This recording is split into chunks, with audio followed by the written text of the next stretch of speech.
Hi friends, welcome to mister media. 2016ರಲ್ಲಿ ತೆರೆಕಂಡ girl in the box ಎಂಬ true ಸ್ಟೋರಿಯನ್ನು ಈ ದಿನ ಎಕ್ಸ್ಪ್ಲೇನ್ ಮಾಡ್ತಾ ಇದ್ದೀನಿ. ವಿಡಿಯೋ ತುಂಬ ಥ್ರಿಲ್ಲಿಂಗ್ ಆಗಿರುತ್ತದೆ, ಸೊ ವಿಡಿಯೋನ ಕೊನೆಯವರೆಗೂ ನೋಡಿ.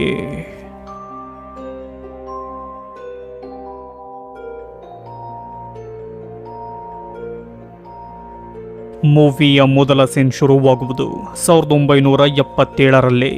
ಆಗ ನಾವು ಇಬ್ಬರು ಕಪಲ್ಸ್ ಅನ್ನು ನೋಡ್ತೀವಿ. ಹೀಗೆ ಕಾರ್ನಲ್ಲಿ ಒಂದು ಕಾಡಿನ ಮಧ್ಯೆ ಬಂದ ಅವರು ಡಿಕ್ಕಿಯಲ್ಲಿರುವ ಒಂದು ಡೆಡ್ ಬಾಡಿಯನ್ನು ಹೊರಗಾಕಿ ನಂತರ ಅವರಿಬ್ಬರು ಸೇರಿ ಅದನ್ನು ಯಾರಿಗೂ ಗೊತ್ತಾಗದ ಹಾಗೆ ಹೂತಾಕ್ತಾರೆ. ಆಗ ಸೀನ್ ಚೇಂಜ್ ಆಗುತ್ತದೆ.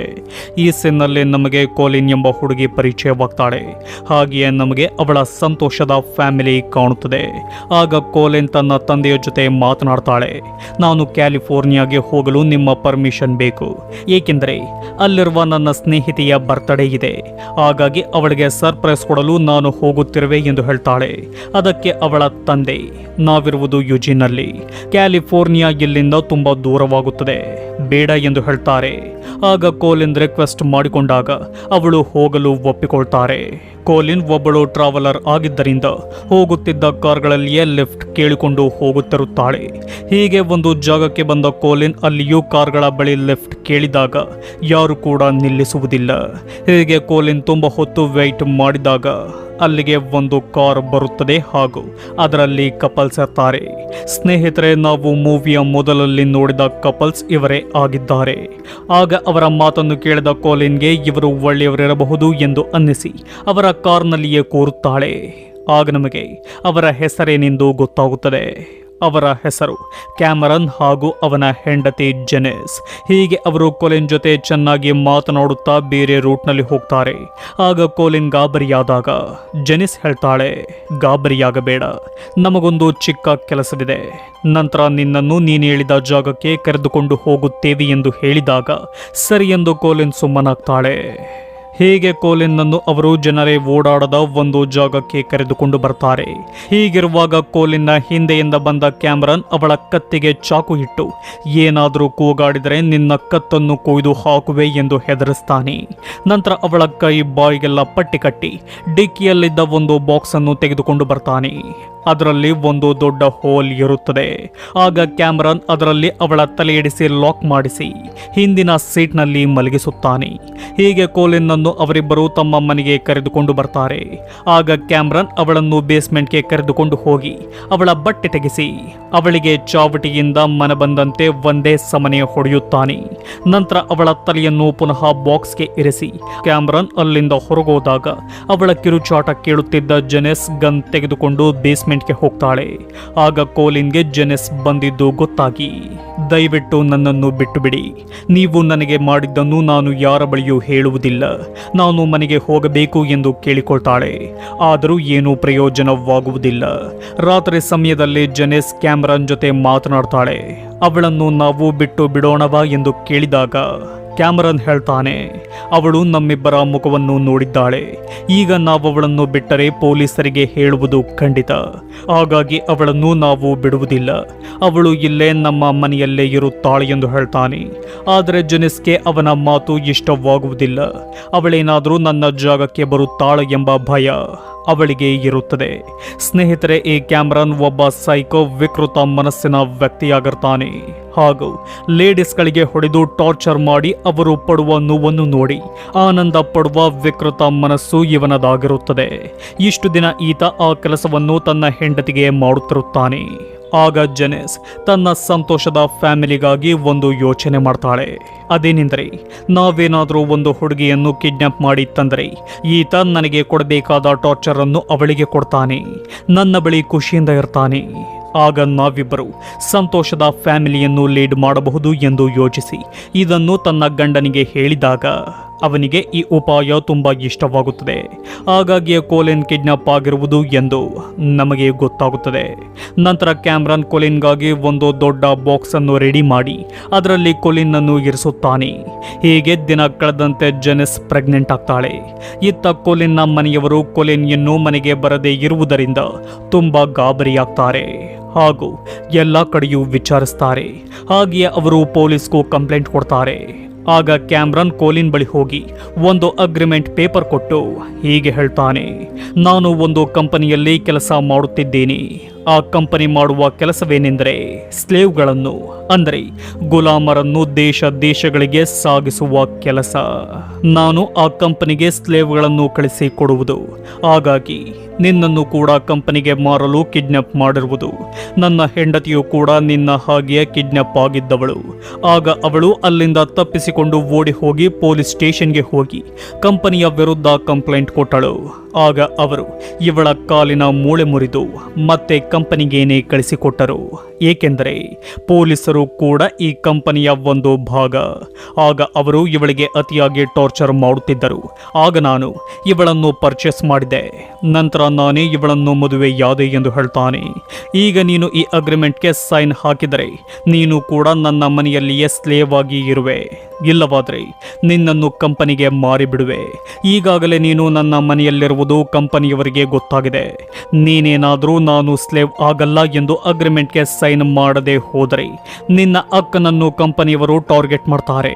ನೀವಿಬ್ಬರು ಕೂಡ ಸ್ಲೇವ್ಗಳಾಗಿ ಕಂಪನಿಗೆ ಹೋಗುತ್ತೀರ ಎಂದು ಹೇಳಿದಾಗ ಅವನ ಮಾತಿಗೆ ಹೆದರಿದ ಕೋಲಿನ್, ನನ್ನ ಅಕ್ಕ ನನ್ನ ರೀತಿ ಆಗಬಾರದು ಎಂದು ಸೈನ್ ಮಾಡಿ ಅಲ್ಲಿಯೇ ಸ್ಲೇವ್ ಆಗ್ತಾಳೆ. ಮರುದಿನ ಕ್ಯಾಮ್ರನ್ ಅವಳ ಕತ್ತಿಗೆ ಒಂದು ಬೆಲ್ಟ್ ಕಟ್ಟಿ ಅವಳಿಗೆ ಒಂದು ಹೆಸರು ಕೊಡ್ತಾನೆ. ಅದೇನೆಂದರೆ ಕೆ. ಆಗ ಕ್ಯಾಮ್ರನ್, ನೀನು ನನ್ನನ್ನು ಮಾಸ್ಟರ್ ಎಂದು ಕರೆಯಬೇಕು, ನನ್ನ ಹೆಂಡತಿಯನ್ನು ಮೇಡಮ್ ಎಂದು ಕರೆಯಬೇಕು. ಮನೆಯ ಎಲ್ಲ ಕೆಲಸವನ್ನು ಮಾಡಿ ನಾವೇನು ಹೇಳುತ್ತೀವೋ ಅದನ್ನು ನೀನು ಮಾಡಿಕೊಂಡು ಹೋದರೆ ನೀನು ಸೇಫ್, ನಿನ್ನ ಫ್ಯಾಮಿಲಿಯು ಸೇಫ್ ಎಂದು ಹೇಳ್ತಾನೆ. ಹೀಗೆ ಕ್ಯಾಮ್ರನ್ನ ವಿಕೃತ ಮನಸ್ಸು ಹೇಗಿದೆ ಎಂದು ನಾವು ಮೂವಿಯ ತುಂಬ ನೋಡಬಹುದಾಗಿದೆ.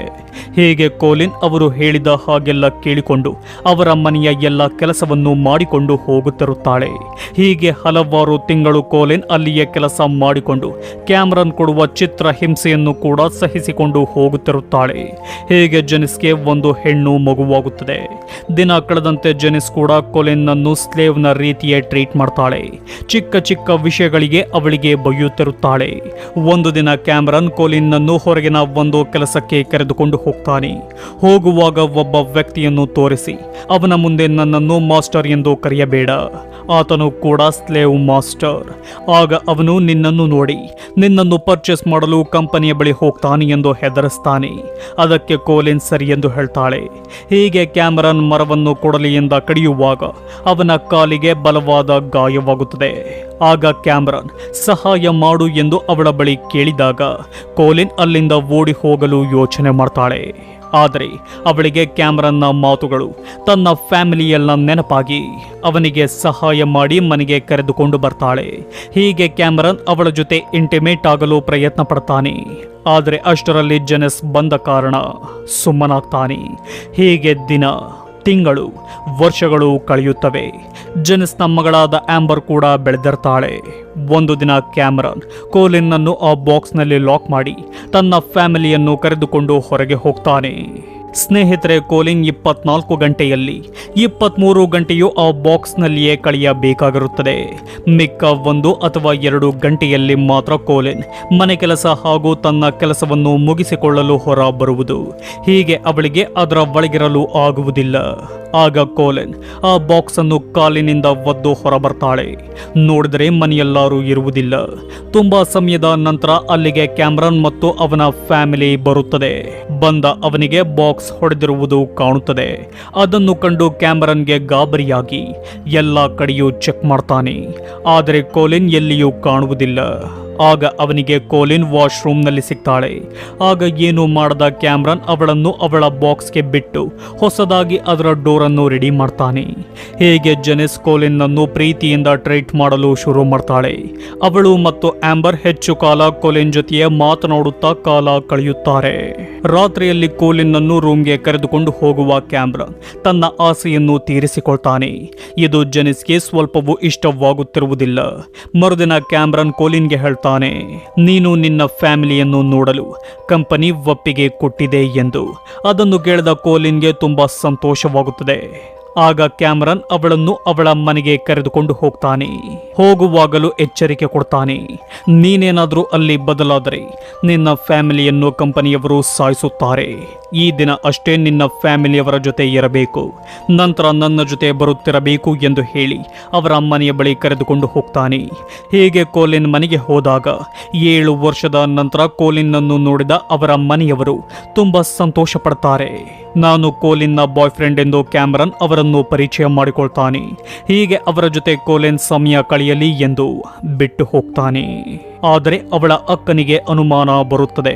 ಕೋಲಿನ್ನ ಡ್ರೆಸ್ ಹಾಗೂ ಅವಳ ಖುಷಿಯಿಂದಿರದ ಮುಖವನ್ನೆಲ್ಲ ನೋಡಿ ಏನು ಆಗಿದೆ ಎಂದು ತಿಳಿದುಕೊಳ್ತಾಳೆ. ಏನಾದರೂ ಇದ್ದರೆ ನನ್ನ ಬಳಿ ಹೇಳಿಕೋ ಎಂದು ತುಂಬಾ ಕೇಳಿಕೊಳ್ತಾಳೆ. ಆದರೂ ಕೋಲಿನ್ ಏನು ಹೇಳುವುದಿಲ್ಲ. ಅದೇ ಸಮಯಕ್ಕೆ ಕ್ಯಾಮರನ್ ಬರ್ತಾನೆ. ಆಗ ಅವಳ ತಾಯಿ ಅವರಿಬ್ಬರ ಫೋಟೋವನ್ನು ತೆಗೆದುಕೊಳ್ತಾಳೆ. ಹೀಗೆ ಕ್ಯಾಮರನ್ ಅವಳನ್ನು ತನ್ನ ಮನೆಗೆ ಕರೆದುಕೊಂಡು ಬಂದು ಬಿಡ್ತಾನೆ. ತನ್ನ ಗಂಡ ಹೆಚ್ಚು ಕಾಲ ಅವಳ ಜೊತೆಯೇ ಇರುವುದನ್ನು ನೋಡುತ್ತಿದ್ದ ಜೆನಿಸ್ಗೆ ತುಂಬಾ ಬೇಜಾರಾಗಿ ಮರುದಿನ ಅವನನ್ನು ಬಿಟ್ಟು ತನ್ನ ಮಗಳನ್ನು ಕೂಡ ಕರೆದುಕೊಂಡು ಮನೆ ಬಿಟ್ಟು ಹೊರಟು ಹೋಗ್ತಾಳೆ. ಆಗ ಕ್ಯಾಮರನ್ ಆ ಕೋಪವನ್ನು ಕೋಲಿನ್ ಮೇಲೆ ತೀರಿಸಿಕೊಳ್ತಾನೆ. ಚಾವಟಿಯಿಂದ ಅವಳಿಗೆ ಅತಿಯಾಗಿ ಹೊಡೆದು ನಂತರ ಅವಳನ್ನು ಬೇಸ್ಮೆಂಟ್ನ ಕತ್ತಲೆಯಲ್ಲಿ ಲಾಕ್ ಮಾಡ್ತಾನೆ. ಹೀಗೆ ಬೇಜಾರಿನಿಂದ ಮನೆಯಿಂದ ಹೊರಗೋಗ್ತಾನೆ. ಅವನೋದ ಕೂಡಲೇ ಅಲ್ಲಿಗೆ ಜೆನಿಸ್ ಬರ್ತಾಳೆ. ಬಂದ ಆಕೆ ಬೇಸ್ಮೆಂಟ್ನಲ್ಲಿದ್ದ ಕೋಲಿನ್ನನ್ನು ಹೊರಗೆ ಕರೆದುಕೊಂಡು ನಂತರ ಅವಳನ್ನು ಬಸ್ ಸ್ಟ್ಯಾಂಡ್ನ ಬಳಿ ಕರೆದುಕೊಂಡು ಹೋಗ್ತಾಳೆ. ಬೇಗನೆ ಎಲ್ಲಿಂದ ಹೋಗಿ ನಿನ್ನ ಮನೆ ಸೇರಿಕೋ ಎಂದು ಹೇಳಿದಾಗ ಕೋಲಿನ್ ಒಪ್ಪದೆ, ನಾನು ಹೋಗುವುದಿಲ್ಲ, ನಾನು ಹೋದರೆ ಕಂಪನಿ ನನ್ನ ಫ್ಯಾಮಿಲಿಯನ್ನು ಸಾಯಿಸುತ್ತಾರೆ ಎಂದು ಹೇಳ್ತಾಳೆ. ಆಗ ಜೆನಿಸ್ ಹೇಳುವ ಮಾತಿನಿಂದ ಕೋಲಿನ್ಗೆ ಶಾಕ್ ಆಗುತ್ತದೆ. ಅದೇನೆಂದರೆ ಕ್ಯಾಮರನ್ ಯಾವ ಕಂಪನಿಯಲ್ಲೂ ಇಲ್ಲ, ಅವನು ಹೇಳಿದ್ದೆಲ್ಲ ಸುಳ್ಳು. ಅವನ ವಿಕೃತ ಆನಂದಕ್ಕಾಗಿ ನಿನ್ನನ್ನು ಹೆದರಿಸಿ ಅವನು ಇಟ್ಟುಕೊಂಡಿದ್ದ. ನಿನಗಿಂತ ಮುಂಚೆಯೂ ಕ್ಯಾಮರನ್ ಒಬ್ಬಳನ್ನು ಕಿಡ್ನಾಪ್ ಮಾಡಿದ್ದ. ಹೀಗೆ ಅವಳಿಗೆ ಟಾರ್ಚರ್ ಕೊಟ್ಟು ಕೊಂದು ಹಾಕಿದ. ಆಗ ನಾನು ಮತ್ತು ಕ್ಯಾಮರನ್ ಅವಳ ದೇಹವನ್ನು ಒಂದು ಕಡೆ ಹೂತಾಕಿದ್ದು. ಇದರಲ್ಲಿ ನನ್ನ ತಪ್ಪು ಕೂಡ ಇದೆ. ಈತ ನನಗೆ ಟಾರ್ಚರ್ ಕೊಡ್ತಿದ್ದ. ಆ ಟಾರ್ಚರ್ ತಡೆಯಲಾರದ ನಾನು ಕೂಡ ಅವನಿಗೆ ಸಹಾಯ ಮಾಡುತ್ತಿದ್ದೆ. ಆಗ ಅವನು ನನಗೆ ಟಾರ್ಚರ್ ಮಾಡದೆ ಕಿಡ್ನಾಪ್ ಆಗುವವರಿಗೆ ಟಾರ್ಚರ್ ಮಾಡುತ್ತಿದ್ದ ಎಂದು ಹೇಳಿದಾಗ ಅದೇ ಸಮಯಕ್ಕೆ ಅಲ್ಲಿಗೆ ಬಸ್ ಬರುತ್ತದೆ. ಆಗ ಕೋಲಿನ್ ಆ ಬಸ್ ಹತ್ತಿ ತನ್ನ ಮನೆಯ ಕಡೆ ಹೋಗುತ್ತಾಳೆ ಹಾಗೂ ಕ್ಯಾಮರನ್ ಎಂಬ ಸೈಕೋ ವ್ಯಕ್ತಿಯಿಂದ ಬಿಡುಗಡೆ ಹೊಂದುತ್ತಾಳೆ. ಹೀಗೆ ಮನೆಗೆ ಬಂದ ಕೋಲಿನ್ ತನ್ನ ಮನೆಯವರನ್ನು ಸೇರುತ್ತಾಳೆ.